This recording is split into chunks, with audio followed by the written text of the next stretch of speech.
masuk akal. Ada seorang pria dengan kacamata hitam pekat, mengenakan jaket jeans dan celana kain biasa, duduk dengan tenang di sudut rimang-rimang sebuah diskotik yang bising. Di depannya bukan kitab suci, melainkan hiruk-pikuk kemaksiatan yang memekakkan telinga bagi mata orang awam. Ia mungkin dianggap sebagai bagian dari dunia kelam itu. Namun bagi para pemilik mata batin, pria ini adalah benteng pertahanan terakhir.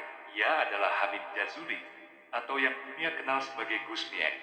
Mengapa seorang putra kiai besar, pewaris tahta pesantren suci, justru memilih menghabiskan malamnya di terminal, meja judi, hingga tempat pelacuran? Benarkah ia mampu merubah rasa minuman keras hanya dengan satu pandangan mata? Dan benarkah ia bisa berada di dua tempat berbeda di waktu yang sama demi menyelamatkan jiwa yang tersesat? Hari ini kita akan menempuh perjalanan selama 1 jam penuh. Kita akan membongkar tuntas rahasia hidup, karomah yang tak masuk akal, hingga detik-detik kewafatan beliau yang mengguncang langit Nusantara. Jangan berkedip sedikit, karena setiap menit dari kisah ini adalah kunci untuk memahami mengapa dunia malam justru tunduk di bawah kaki sang kacamata hitam. Inilah kisah lengkap Gus Miek, sang wali yang memancing di air paling keruh. Sebelum kita melanjutkan kisah penuh hikmah ini, mari kita sejenak saling mendoakan. Bagi Anda yang berkenan menekan tombol subscribe, like dan share, semoga menjadi jalan kebaikan bagi syiar ini. Dan mari kita penuhi kolom komentar dengan kata amin. Semoga Allah melancarkan rezeki kita semua, memberikan kebahagiaan di dunia serta kemuliaan di akhirat. Amin ya rabbal alamin. Kita tidak hanya akan mendengarkan sebuah cerita, melainkan kita akan masuk ke dalam sebuah samudra rahasia yang mungkin akan mengubah cara pandang kita terhadap konsep kewalian. Bayangkan sebuah tempat yang paling pekat dengan aroma dosa, tempat di mana botol minuman keras menjadi pemandangan biasa, di mana asap rokok menyelimuti meja-meja judi, dan musik berdentum menulikan telinga. Di sudut remang-remang itu, duduklah seorang pria. Ia mengenakan kacamata hitam yang tak pernah lepas, jaket kulit yang sederhana, dan celana jeans. Tak ada tasbih di tangannya yang terlihat, tak ada sorban melingkar di kepalanya. Namun, jika Anda memiliki mata batin yang tajam, Anda akan melihat cahaya yang menyilaukan memancar dari balik kacamata itu. Pria itu adalah Hamid Jazuli, yang kemudian dikenal oleh jutaan orang sebagai Gus Miek. Mengapa seorang putra kiai besar memilih untuk berada di tempat seperti itu? Inilah awal dari perjalanan panjang selama 1 jam ke depan, di mana kita akan membedah tuntas kehidupan Gus Miek dari lahir hingga wafat. Siapkan hati dan pikiran Anda, karena kisah ini penuh dengan hal-hal yang melampaui nalar manusia biasa. Untuk memahami Gus Miek, kita harus kembali ke sebuah desa kecil di pinggiran Sungai Berantas, yakni Desa Ploso, Kediri. Di sanalah berdiri sebuah benteng ilmu yang kokoh, Pondok Pesantren Al-Falah. Ploso adalah tempat di mana ilmu-ilmu alam seperti nahwu dan syarah ditekuni dengan tingkat kedisiplinan yang luar biasa. Gus Miek lahir pada tanggal 13 Agustus tahun 1940. Beliau adalah putra ketiga dari pasangan K.H. Jazuli Usma dan Nyai Rofiah. Kiai Jazuli bukan orang sembarangan. Beliau adalah ulama yang sangat alim, sosok kaku dalam hal syariat, dan pendiri pesantren Ploso yang sangat disegani di seluruh Nusantara. Kelahiran Hamid kecil nama aslinya telah membawa suasana berbeda. Sejak bayi, beliau sudah menunjukkan aura yang tenang namun penuh wibawa. Nyai Rofiah, sang ibu, seringkali merasakan keanehan-keanehan saat menyusui Hamid kecil.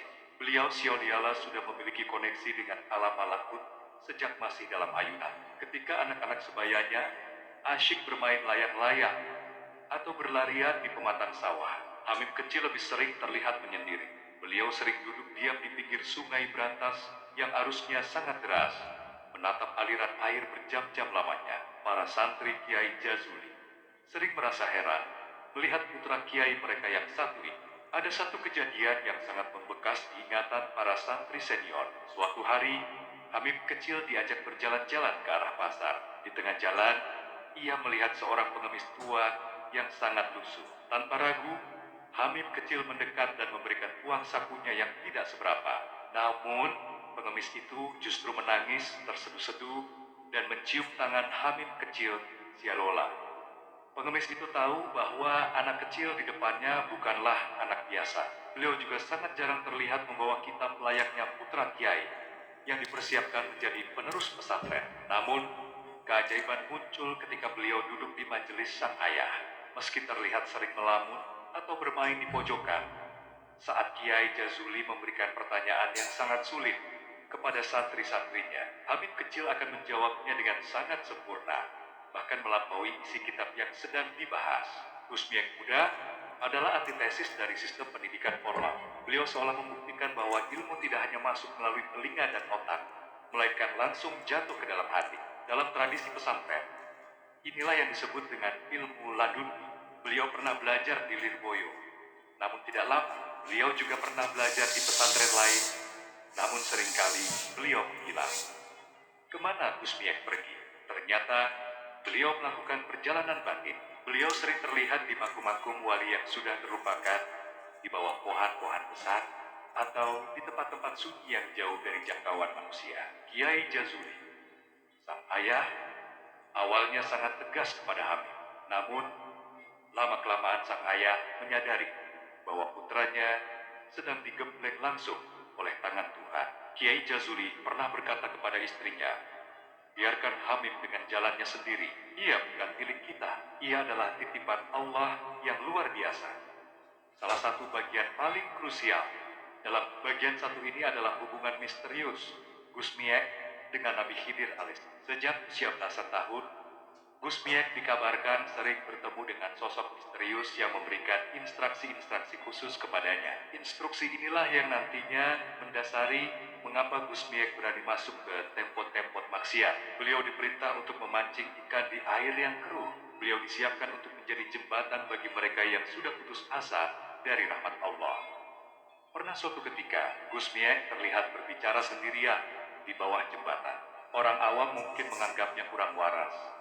Namun bagi mereka yang mengenal dunia spiritual, mereka tahu Gusmiek sedang menerima diplomasi langit. Beliau sedang belajar bagaimana caranya mencintai hamba-hamba Allah yang sudah dibuang oleh masyarakat. Sebelum terjun ke dunia malam secara total, Gusmiek sering melakukan perjalanan lintas kota dalam waktu sekejap.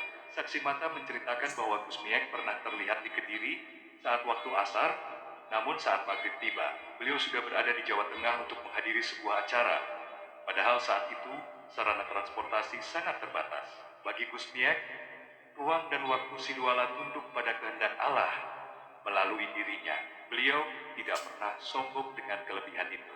Beliau justru menutupinya dengan penampilan yang sangat santai, sering bergurau, dan tidak mau dihormati secara berlebihan, layaknya seorang putra mahkota pesantren besar. Bagian pertama ini ditutup dengan sebuah keputusan besar yang mengguncang pesantren Ploso. Gusmiek muda dengan penuh hormat berpamitan kepada sang ayah. Ia tidak meminta restu untuk membangun pesantren baru. Ia tidak meminta izin untuk mengajar kitab. Ia meminta izin untuk pergi ke tempat di mana cahaya Allah sulit ditembus. Ia ingin pergi ke bar, ke diskotik, ke terminal-terminal kelab. Inilah awal dari kontroversi yang melegenda. Bagaimana reaksi Kiai Jazuli? Dan apa yang pertama kali dilakukan Gusmiek saat menginjakkan kaki di dunia hitam? Jika di bagian pertama kita melihat beliau tumbuh di lingkungan pesantren yang suci dan ketat, maka di bagian kedua ini, kita akan melihat sebuah transformasi yang mengguncang nalar. Banyak orang bertanya, mengapa seorang wali harus masuk ke diskotik? Mengapa seorang keturunan kiai besar duduk bersama para pemabuk? Inilah fase di mana Gusmiek mulai melepas atribut kepanitannya. Beliau menanggalkan sarung dan pecinya, lalu menggantinya dengan jaket jeans dan kacamata hitam yang kelak menjadi ikon legendaris. Beliau memulai sebuah misi yang disebut banyak ulama sebagai dakwah siri atau dakwah rahasia. Inilah saat Gusmiek mulai memancing ikan-ikan yang hilang di air yang paling keruh. Gusmiek tidak langsung masuk ke tempat elit. Beliau memulai dari bawah terminal bus, pasar-pasar kumuh, dan pangkalan tukang becak adalah masjid pertamanya. Di tempat-tempat ini beliau tidak datang untuk ceramah dengan pengeras suara. Beliau datang sebagai teman. Gusmiek sering terlihat duduk bersama para preman terminal. Beliau mendengarkan keluh kesah mereka, mentraktir mereka makan, bahkan terkadang ikut tidur di bangku terminal yang keras. Para preman itu awalnya tidak tahu siapa pria berkacamata hitam ini. Mereka hanya tahu bahwa pria ini sangat murah hati dan memiliki tatapan mata yang sangat tenang. Beliau menarik perhatian bukan dengan kata-kata, tapi dengan akhlak. Beliau membuktikan bahwa untuk menyelamatkan seseorang yang tenggelam, kita harus berani basah, tapi tidak boleh ikut tenggelam.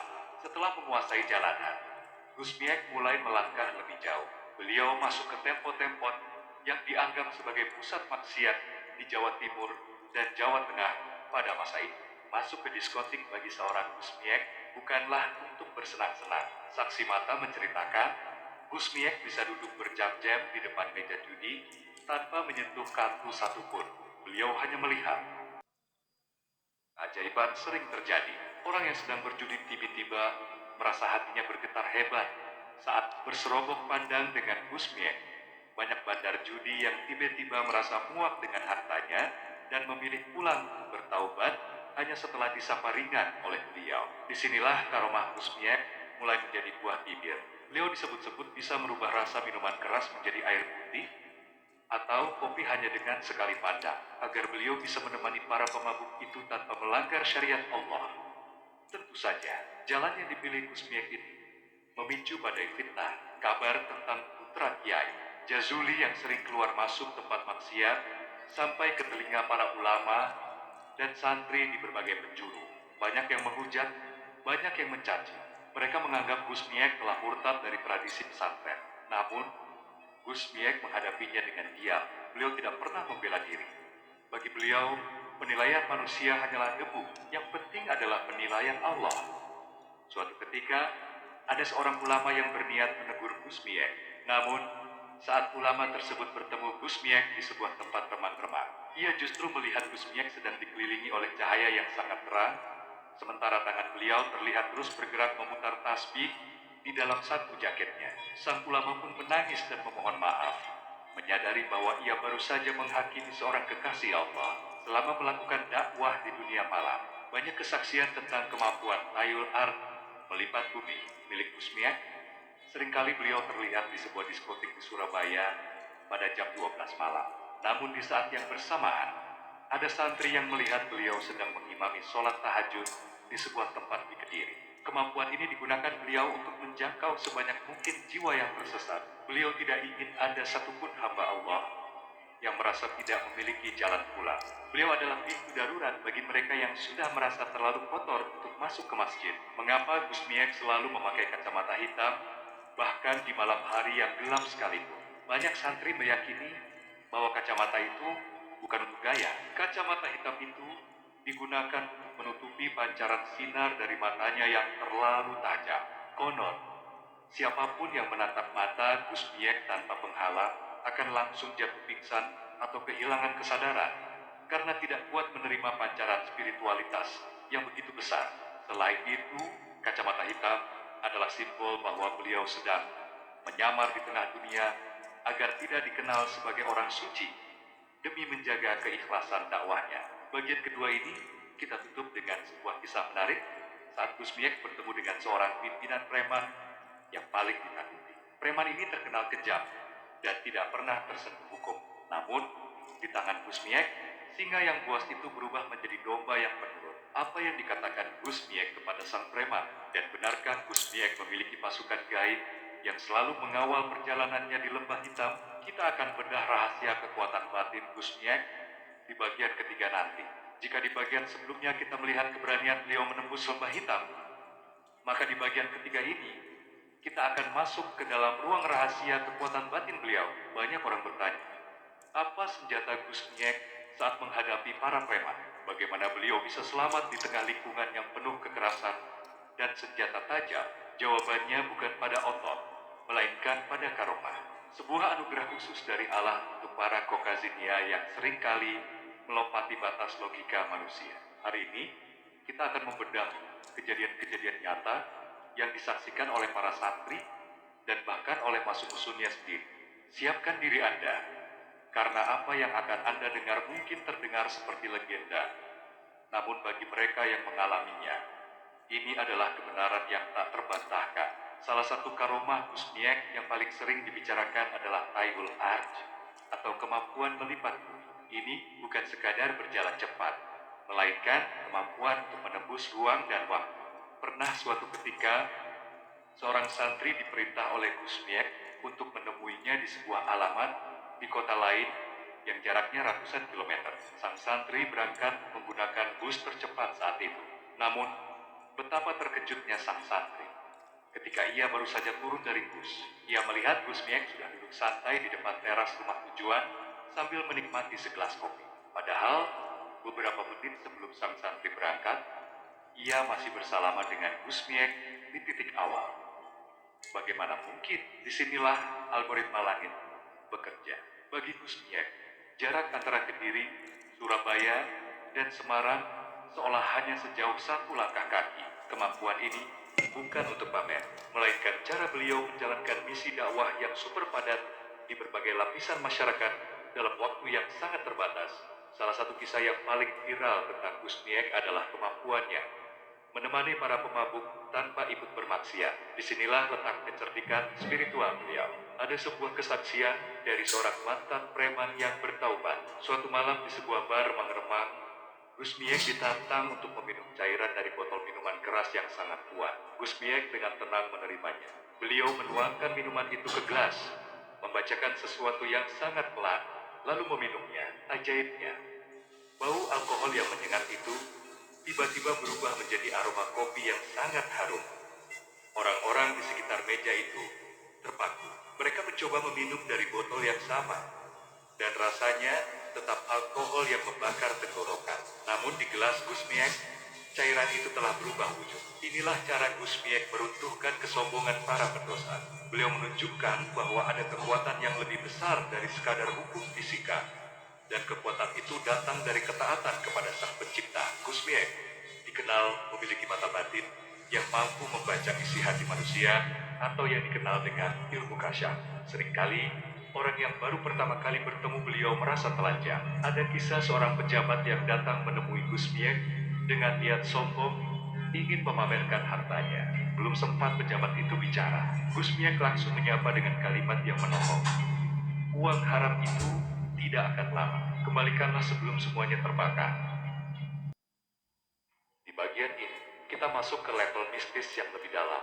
Gusmiek sering terlihat melakukan perjalanan ke tempot-tempot yang dianggap angker atau wingit, bukan untuk mencari pesugihan, melainkan untuk mengislamkan penghuni alam tersebut atau melakukan diplomasi spiritual.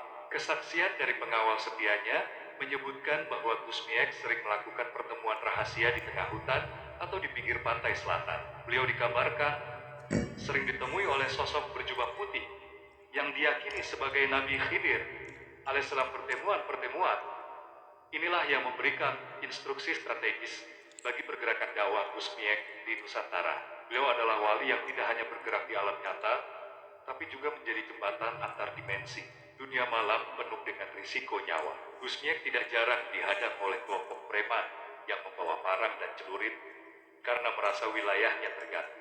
Namun, ada keajaiban setiap kali senjata tajam diarahkan ke tubuh beliau. Saksi mata menyebutkan, pernah ada seorang preman yang mencoba membacok Gusmiek dari belakang.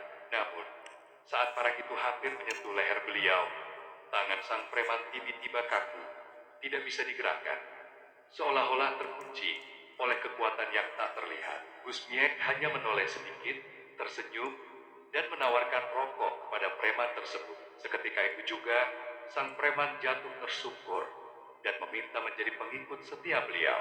Bagian ketiga ini, kita tutup dengan sebuah pertanyaan besar. Jika Gusmiek sehebat itu, mengapa beliau tetap memilih hidup sederhana dan sering terlihat seperti orang biasa yang menderita? Inilah rahasia batin yang paling dalam. Gusmiek sengaja menyembunyikan karomahnya di balik penampilan yang nyeleneh, agar orang tidak mendewakannya. Beliau ingin orang mencintai Allah, bukan mencintai keajaibannya. Namun, berita tentang kesaktiannya terlanjur menyebar ke seluruh penjuru negeri, membuat ribuan orang mulai mencari-cari di mana keberadaan sang kacamata hitam ini. Bagaimana kelanjutan kisah beliau saat mulai mendirikan majelis Zikrul Ghafilin yang diikuti jutaan orang, dan apa sebenarnya rahasia di balik zikir yang beliau ajarkan? Kita akan bahas tuntas di bagian keempat. Jika sebelumnya kita terperangah dengan aksi beliau di diskotik dan terminal, kini kita akan melihat sisi lain yang sangat kontras. Inilah fase di mana Gus Miek mulai membangun sebuah benteng spiritual bagi umat. Beliau menyadari bahwa dakwah di jalanan harus memiliki wadah yang kuat bagi mereka yang ingin bertaubat. Beliau tidak ingin hanya menjemput mereka dari dunia gelap, tapi juga ingin memberikan peta agar mereka sampai ke hadirat Allah. Inilah awal mula berdirinya Zikrul Ghafilin dan Jatiko Mantap, sebuah majelis yang kelak diikuti oleh jutaan orang, dari tukang becak hingga jenderal, dari mantan preman hingga para kiai sepuh. Mengapa di zikir ini begitu sakti? Apa rahasia di balik rangkaian kalimatnya? Mari kita bedah tuntas. Zikrul Ghafilin secara bahasa berarti dizikir orang-orang yang lupa. Nama ini dipilih Gus Miek dengan sangat rendah hati. Beliau ingin merangkul siapa saja yang merasa dirinya kotor, banyak dosa, dan sering melupakan Tuhan. Gus Miek menyusun rangkaian doa ini tidak sembarangan. Beliau dikabarkan mendapatkan isyarat-isyarat batin saat berkalwat di makum-makum wali besar. Rangkaian di zikir ini terdiri dari Al-Fatihah, solawat, istighfar, dan untaian Asmaul Husna yang sangat indah. Di zikir ini dirancang untuk membersihkan karat di hati manusia. Penonton YouTube sering mencari amalan yang bisa menenangkan jiwa. Zikrul Ghafilin adalah jawabannya. Gus Miek mengajarkan bahwa di zikir ini bukan hanya soal hitungan angka, tapi soal rasa. Beliau ingin jamaahnya merasa diawasi oleh Allah dengan penuh cinta, bukan dengan rasa takut yang menghujat. Setelah Zikrul Ghafilin mulai dikenal, Gus Miek membentuk wadah bernama Jatiko Mantap. Nama Jatiko sendiri memiliki arti yang unik. Sering diartikan sebagai jejaring hati kota atau jamaah nanti, kolopat jamaah yang nanti ikut wafat bersama ulama. Filosofi Jatiko Mantap sangatlah cair. Di sini tidak ada struktur organisasi yang kaku. Gus Miek ingin siapa saja merasa memiliki majelis ini. Beliau sering berkata bahwa majelis ini adalah milik Kanjeng Nabi Muhammad. So, disinilah letak viralitas majelis ini. Jatiko Mantap menjadi tempat pengungsian bagi mereka yang malu datang ke masjid karena merasa terlalu berdosa. Gus Miek menciptakan suasana di mana para ahli maksiat dan ahli ibadah duduk berdampingan dalam satu syam, tanpa ada yang merasa lebih suci dari yang lain. Inilah dakwah kemanusiaan yang sebenarnya. Banyak testimoni nyata yang membuat topik ini selalu trending di kalangan pecinta sholawat dan dizikir. Banyak jamaah yang bersaksi bahwa setelah rutin mengikuti Jatiko Mantap, kehidupan ekonomi mereka membaik, hutang-hutang terlunasi dengan cara yang tak terduga, dan keluarga menjadi lebih harmonis. Namun, Gus Miek selalu mengingatkan, jangan mendewakan zikirnya, tapi tujulah Allahnya. Beliau tahu, manusia sering terjebak pada keinginan duniawi. Karomah dari zikir ini hanyalah pemanis agar manusia mau kembali bersujud. Secara algoritma konten menceritakan kisah-kisah sukses testimoni para jamaah yang hidupnya berubah total berkat wasilah di zikir ini akan membuat penonton betah menonton hingga akhir, karena mereka mencari harapan bagi masalah hidup mereka sendiri. Satu hal yang luar biasa dan sangat layak diangkat dalam narasi video Anda adalah bagaimana kiai-kiai besar dan alim justru sangat hormat pada Gus Miek dan majelisnya. Tokoh-tokoh seperti K.H. Ahmad Siddiq, Rais Aham Syuriah, PBNU saat itu adalah sahabat karib Gus Miek dalam mengembangkan Zikrul Ghafilin. Pemandangan Gus Miek yang nyentrik dengan kacamata hitam, duduk berdampingan dengan para kiai sepuh yang berjubah putih, adalah visualisasi yang sangat kuat. Ini membuktikan bahwa apa yang dilakukan Gus Miek di dunia malam bukan sekadar main-main, tapi sebuah misi suci yang diakui oleh otoritas ulama tertinggi. Ini adalah validasi sosial yang sangat penting bagi algoritma kepercayaan penonton. Beliau ingin Al-Quran tidak hanya dibaca, tapi didengarkan dengan khidmat dari subuh hingga khatam di sore hari. Gus Miek percaya bahwa mendengarkan Al-Quran memiliki efek penyembuhan syifa yang luar biasa bagi jiwa yang lara. Beliau sering mengadakan simaen ini di tempat-tempat umum, di balai desa, hingga di halaman rumah warga. Beliau ingin membumikan Al-Quran agar tidak hanya bergaung di dalam tembok pesantren, tapi juga menyentuh tanah dan udara di pemukiman warga. Strategi ini membuat nama Gus Miek semakin harum di mata masyarakat akar rumput. Bagian keempat ini kita tutup dengan sebuah ketegangan baru. Di tengah puncak kesuksesan Majelis Zikrul Gobilin dan Jatiko Mantap, Gus Miek mulai merasakan serongan-serongan fitnah yang lebih kejam. Ada pihak-pihak yang mencoba membubarkan majelis ini karena dianggap menyimpang. Bagaimana Gus Miek menghadapi tantangan ini? Dan benarkah beliau sudah meramalkan kapan majelis ini akan mendunia meskipun tanpa dirinya? Kita akan masuk ke babak perjuangan berat dan rahasia-rahasia batin Gus Miek yang lebih dalam di bagian kelima. Dalam perjalanan hidup setiap wali Allah, selalu ada fase di mana mereka tidak dipahami, bahkan oleh lingkungannya sendiri. Gus Miek bukan pengecualian, justru karena jalan dakwahnya yang terlalu tajam, menembus diskotik dan tempat perjudian. Beliau harus menelan pil pahit berupa fitnah yang luar biasa kejam. Pernahkah Anda membayangkan bagaimana rasanya menjadi putra seorang kiai besar, namun dituduh meninggalkan syariat? Bagaimana rasanya ketika niat tulus menyelamatkan jiwa-jiwa yang tersesat justru dianggap sebagai perbuatan sesat itu sendiri?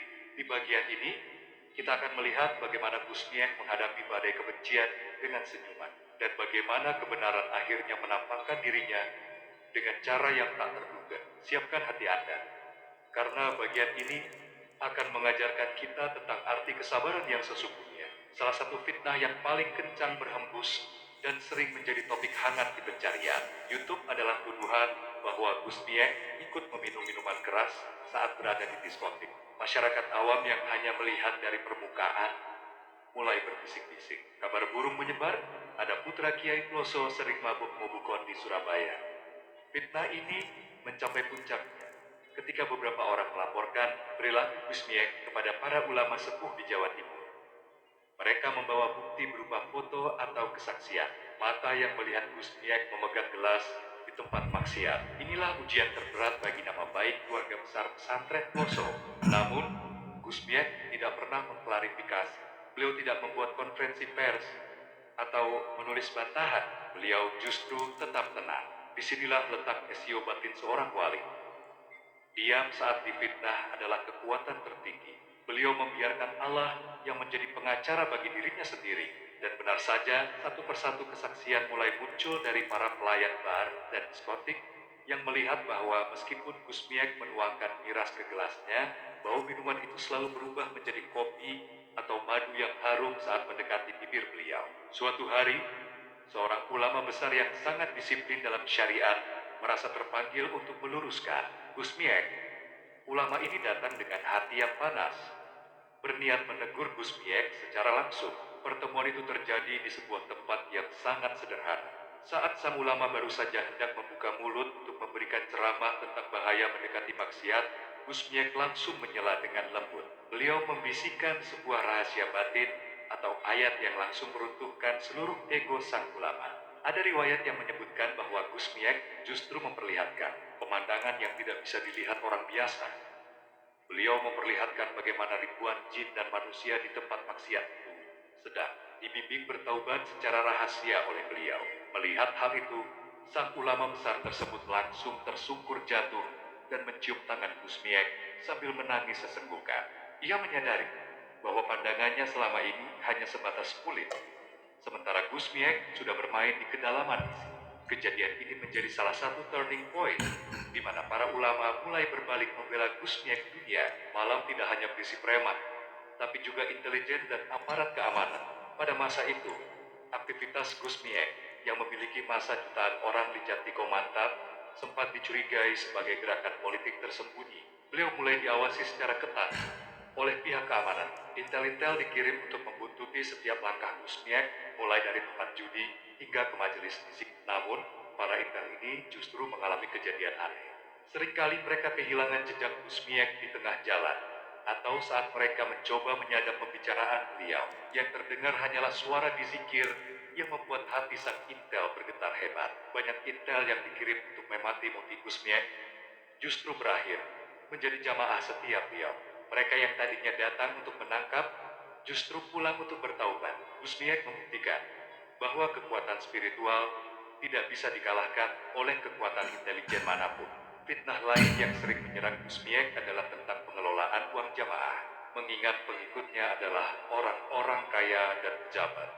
Banyak yang menuduh beliau memperdaya diri sendiri. Namun, fakta di lapangan menunjukkan hal yang sangat kontras. Gus Miek seringkali terlihat tidak membawa uang sama sekali. Jika ada pejabat yang memberikan segepok uang, uang itu seringkali langsung beliau berikan kepada tukang becak atau pengemis yang beliau temui di jalan tanpa menghitung jumlahnya. Beliau hidup di sebuah rumah yang sangat sederhana, jauh dari kesan mewah seorang pemimpin jutaan jamaah. Gaya hidup zuhud inilah yang akhirnya membungkam para pengkritiknya. Orang-orang mulai sadar bahwa Gus Miek adalah zahid sejati orang yang dunianya berada di tangan, bukan di hati. Meskipun dikenal sangat sabar dan penuh tawa, Gus Miek juga bisa sangat tegas atau bermuka garang pada saat tertentu. Namun, marahnya beliau adalah bagian dari pendidikan spiritual. Ada sebuah kisah di mana beliau membubarkan paksa sebuah kerumunan dengan cara yang keras, yang ternyata di tempat itu sesaat kemudian terjadi kecelakaan besar. Marahnya beliau adalah cara untuk menyelamatkan nyawa hamba Allah. Ketegasan beliau inilah yang membuat para preman dan jawara segan. Mereka tahu bahwa di balik kelembutan pria berkacamata hitam itu ada singa Allah yang siap menerkam ketidakadilan. Bagian kelima ini kita tutup dengan sebuah refleksi. Setelah semua badai fitnah dan tekanan itu dilewati, apa yang terjadi selanjutnya? Gus Miek tidak berhenti. Beliau justru semakin kencang berlari. Beliau mulai merasakan bahwa waktunya di dunia tidak akan lama lagi. Beliau mulai memberikan isyarat-isyarat tentang perpisahan. Beliau mulai menitipkan jamaahnya kepada para penerusnya. Namun, sebelum beliau pergi, ada satu karya besar lagi yang harus beliau selesaikan, yaitu menyatukan seluruh hati rakyat Nusantara melalui zikir. Bagaimana kondisi kesehatan Gus Miek di akhir hayatnya, dan benarkah beliau sudah menyiapkan tempat pemakamannya sendiri? Jauh-jauh hari, kita akan masuk ke babak paling mengharukan di bagian ke-6. Ada sebuah pepatah yang mengatakan bahwa setiap pertemuan pasti akan menemui perpisahan, dan setiap pejuang pasti akan sampai pada garis finishnya. Setelah bertahan-tahan menghabiskan malam di jalanan, terminal, hingga diskotik demi menyelamatkan jiwa-jiwa yang tersesat, tubuh sang kacamata hitam itu mulai menunjukkan rasa lelahnya. Di bagian ini, kita akan masuk ke dalam momen-momen paling mengharukan. Masa di mana Gus Miek mulai memberikan isyarat-isyarat aneh kepada para santri dan keluarganya. Isyarat bahwa tugasnya di dunia hampir usai. Pernahkah Anda membayangkan bagaimana seorang wali menyiapkan kematiannya sendiri? Bagaimana beliau berpamitan kepada jutaan jamaah yang sangat mencintainya? Siapkan tisu Anda, karena bagian ini akan membawa kita pada kedalaman rasa rindu yang luar biasa. Salah satu ciri khas para wali Allah adalah mereka seringkali diberi bocoran tentang waktu kepulangan mereka. Gus Miek sejak awal tahun 90-an mulai sering melontarkan kalimat-kalimat yang bernada perpisahan. Beliau sering berkata kepada santri terdekatnya, "Aku sudah capek, aku ingin istirahat." Gus Miek mulai lebih sering mengunjungi makam-makam wali, terutama makam Aulia di Tabah, Kediri. Beliau sering terlihat diam berjam-jam di sana, seolah-olah sedang bernegosiasi dengan alam barzah. Beliau juga mulai menitipkan majelis Jatiko Mantap dan Zikrul Gofilin kepada putra-putranya dan para kiai kepercayaan beliau, sembari berpesan agar majelis ini terus dijaga. Meski beliau sudah tidak ada secara fisik, kesehatan Gus Miek mulai menurun drastis. Beliau didiagnosa menderita komplikasi, termasuk masalah pada lambung dan paru-parunya. Banyak orang bertanya, mengapa seorang wali bisa sakit parah? Disinilah kita harus memberikan edukasi spiritual melalui narasi bahwa sakitnya seorang wali adalah cara Allah meninggikan derajatnya dan menghapuskan dosa Jawa jamaah yang beliau tanggung. Meskipun dalam kondisi sakit yang luar biasa, Gus Miek tetap berusaha hadir di tengga-tengga jamaahnya. Seringkali beliau harus dipapah atau duduk di kursi roda untuk memimpin di zikir. Pemandangan ini sangat menyayat hati. Seorang singa malam yang dulunya sangat kuat menembus kerasnya dunia preman, kini nampak lemah secara fisik.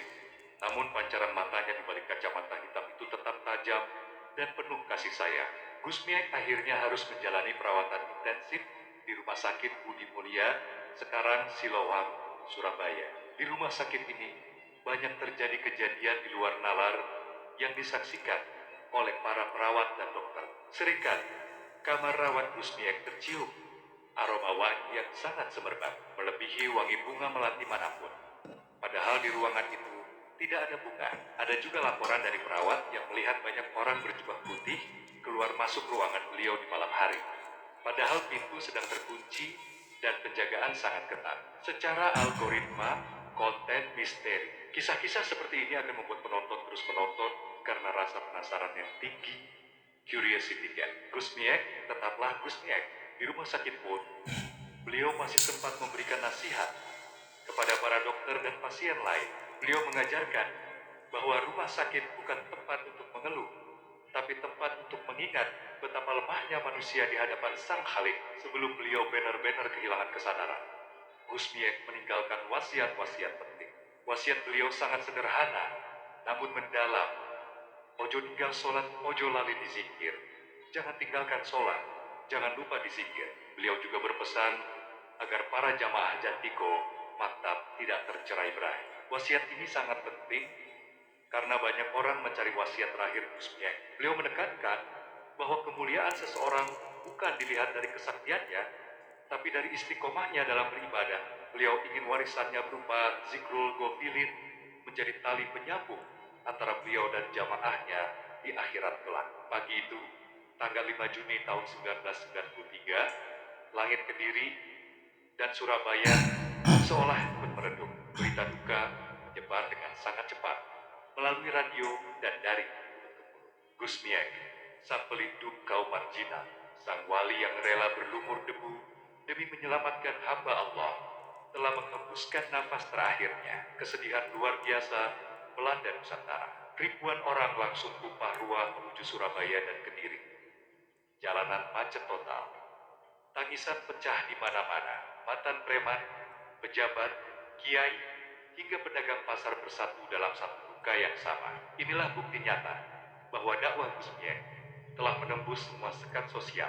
Bagian keenam ini kita tutup dengan prosesi pemakaman yang sangat melegenda. Gusmiek dimakamkan di makam Aulia Tambak, Kediri. Namun ada sebuah misteri, mengapa beliau memilih dimakamkan di sana bersama para wali-wali terdahulu, bukan di komplek pesantren keluarganya? Dan benarkah saat jenazah beliau hendak dimasukkan ke liang lahat, tanah Sioliola bergerak menyambutnya, dan aroma wangi kembali menyeruak ke seluruh area pemakaman? Kita akan bedah fenomena luar biasa setelah wafatnya beliau, dan bagaimana pengaruhnya yang justru semakin besar di bagian ketujuh. Ada sebuah keyakinan dalam dunia spiritual bahwa wali Allah itu tidaklah mati.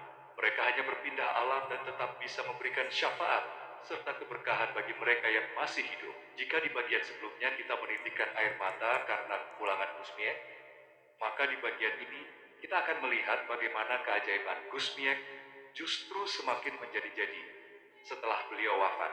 Makamnya tidak pernah sepi.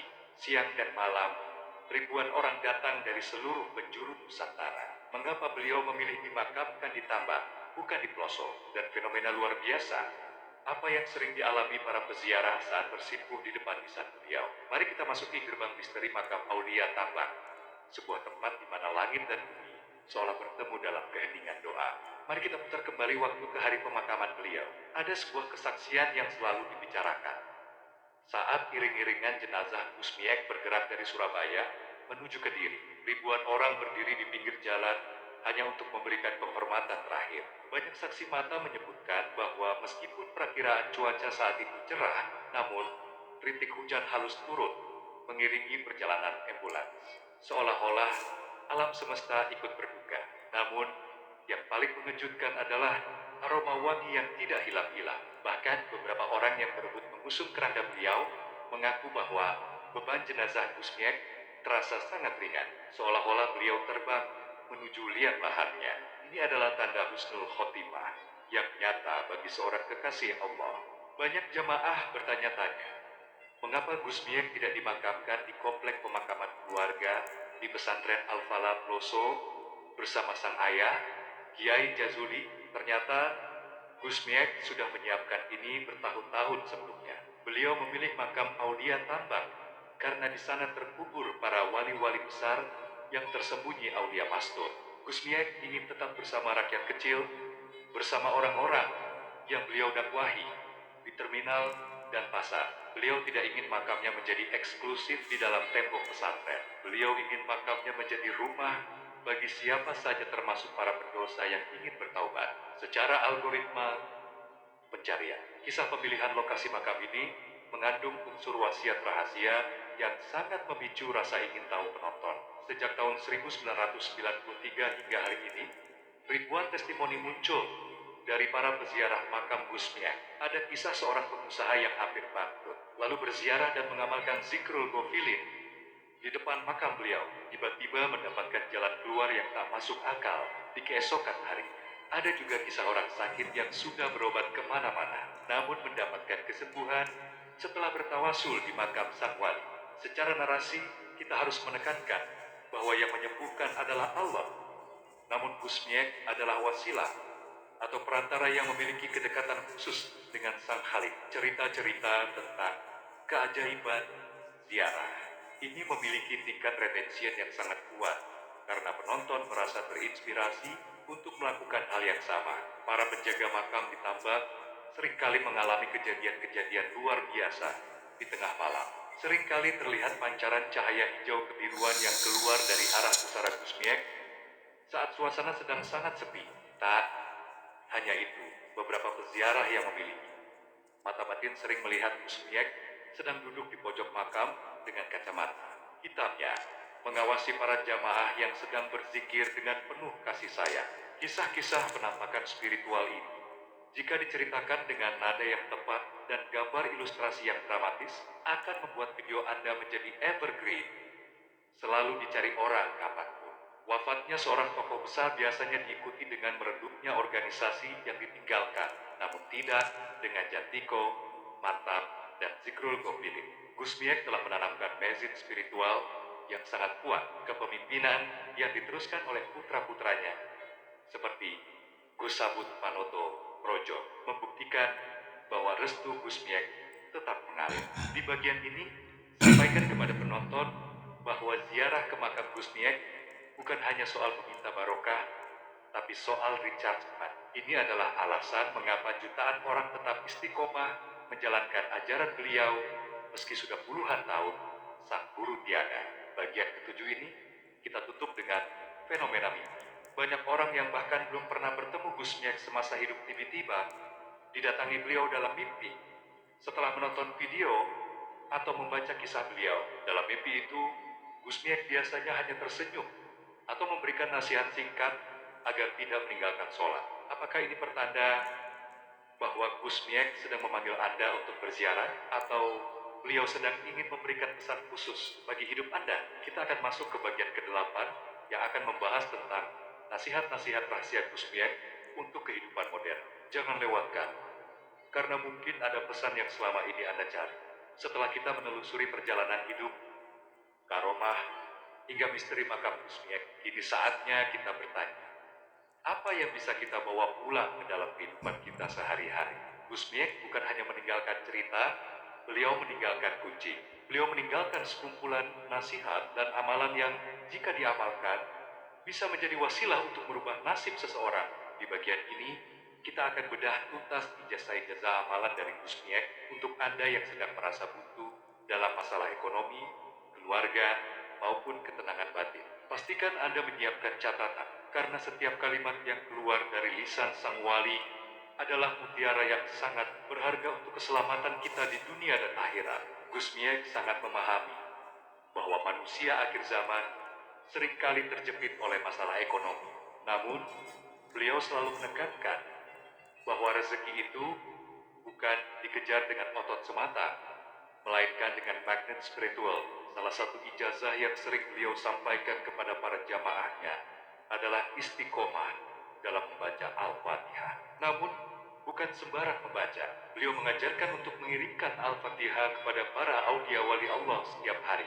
Secara spiritual, ini adalah jalur langit untuk mempercepat terkabulnya doa. Beliau berpesan, jika Anda memiliki hajat yang sangat besar, bacalah Al-Fatihah sebanyak 41 kali di waktu fajar atau sepertiga malam. Gus Miek menjamin, dengan wasilah kecintaan kita pada para wali melalui Al-Fatihah tersebut, Allah akan membukakan pintu kemudahan yang tidak pernah kita bayangkan sebelumnya. Penonton YouTube yang sedang kesulitan pasti akan sangat menghargai bagian ini. Dalam kehidupan modern yang penuh dengan pamer harta di media sosial flexing, nasihat Gus Miek tentang kerendahan hati menjadi sangat relevan dan memiliki potensi viral yang tinggi. Beliau sering berkata, "Oho rumongso biso, nanging biso rumongso, jangan merasa bisa, tapi bisalah merasa." Gus Miek mengajarkan bahwa kehancuran manusia dimulai saat ia merasa lebih baik dari orang lain. Inilah mengapa beliau berdakwah di diskotik. Beliau ingin kita tidak pernah meremehkan siapapun, sekotor apapun penampilannya. Beliau berpesan, melihat orang yang lebih tua, anggap dia lebih banyak amalnya. Melihat orang yang lebih muda, anggap dia lebih sedikit dosanya. Nasihat ini jika dikemas dengan visual yang menyentuh, akan sangat disukai algoritma, karena mengandung pesan kemanusiaan yang universal. Bagi Anda yang sedang mengalami tekanan batin, atau masalah yang terasa tidak ada jalan keluarnya, Gus Miek mewariskan potongan zikir dari Zikrul Ghafilin. Beliau menyarankan untuk memperbanyak membaca Ya Hayyu Ya Qayyum, La ilaha illa anta. Beliau menjelaskan bahwa kalimat ini adalah Ismul Azam, nama Allah yang paling agung. Jika dibaca dengan penuh kepasrahan, hati yang bergejolak akan seketika tenang. Gus Miek sangat peduli pada masa depan generasi muda.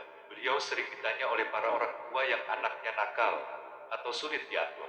Rahasia dari Gus Miek adalah jangan hanya memarahi anak, tapi suapi hatinya dengan doa saat ia tidur. Beliau memberikan ijazah agar orang tua membacakan surat Al-Fatihah dan ditiupkan ke ubun-ubun anak saat mereka tertidur lelap. Beliau percaya bahwa doa ibu adalah senjata paling ampuh yang bisa menembus kerasnya hati seorang anak. Bagian ini akan sangat menarik bagi audiens ibu-ibu dan kepala keluarga yang sering mencari tips mendidik anak secara Islami. Gus Miek adalah master dalam hubungan antar manusia. Beliau mengajarkan bahwa kunci kesuksesan hidup adalah menyenangkan hati orang lain. Beliau sering mentraktir orang makan, memberikan pakaian, atau sekadar memberikan senyuman kepada orang yang sedang bersedih. Nasihat beliau yang paling terkenal dalam hal ini adalah banyak orang pintar mencari kesalahan, tapi sedikit orang pintar yang bisa menutupi kesalahan saudaranya.